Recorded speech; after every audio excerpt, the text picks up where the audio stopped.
Now let's continue sizing the conductors to individual motors in accordance with 430.22. Now we're going to look at 430.22E, and this will be our last section that we will review for sizing conductors to motor based upon the type of motor. Now notice in the illustration 18-7 in Stallcup's Volume 2, Chapter 18, dealing with motors. Notice that this is a duty cycle type motor. And, back again, when I was young and in this business starting out, we used to take elevator motors and for freight. And we would take the motor, three-phase motor, and in one position, it would raise the freight elevator, and then we would put it in another position, and it would switch L1 and L2, say, and it would lower the elevator without the freight. And we did that quite often. And it was based upon, see, it was intermediate. Did it take 5 minutes, 15 minutes? What amount of time did it take to raise the elevator to the top floor? Now, in this case, we're saying in the illustration 18-7 that this is a three-phase, 460-volt, 100 horsepower motor, intermediate, 15-minute rated. So it's not going to take more than 15 minutes to get it to the top for it to have a rest period, see. And we're going to pick up the percentages from our table 430.22E on page 314 of the NEC. So reviewing then our step 1 for sizing these conductors, we're referencing 430.22E, and we're instructed to go to our table 430.250, and at 100 horsepower is 24 amps, matching up really to the nameplate. So we would take then step 2, we would review 430.22E, which refers us to our table 430.22E, and we have columns of intermediate duty there.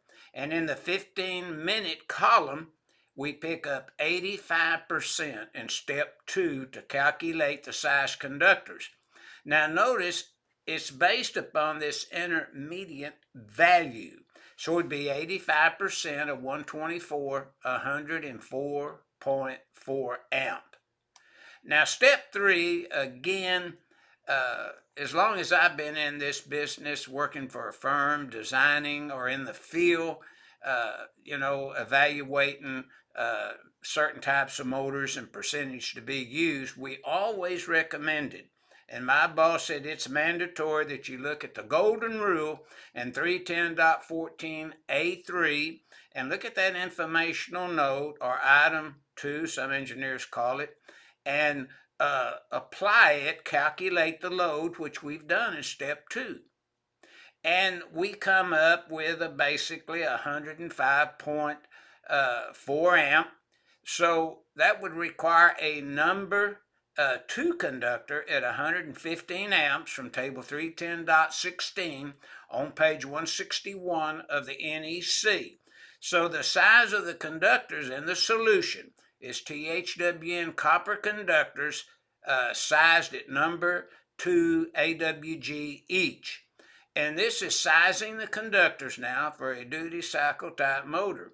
And engineers have the responsibility, or the contractor or the electrician, whoever has this responsibility in accordance with the authority having jurisdiction, they will size these conductors when this table is applicable, or otherwise 430.22 A through D would be applicable. So kind of keep this in mind when you size these conductors. Always review the type of motor you're dealing with.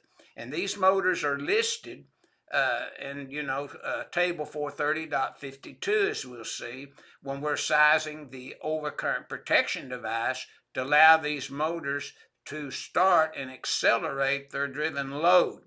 So this is just NEC 430.22E in conjunction with table 430.22E when we can put a duty cycle service factor on a motor based upon its condition of use.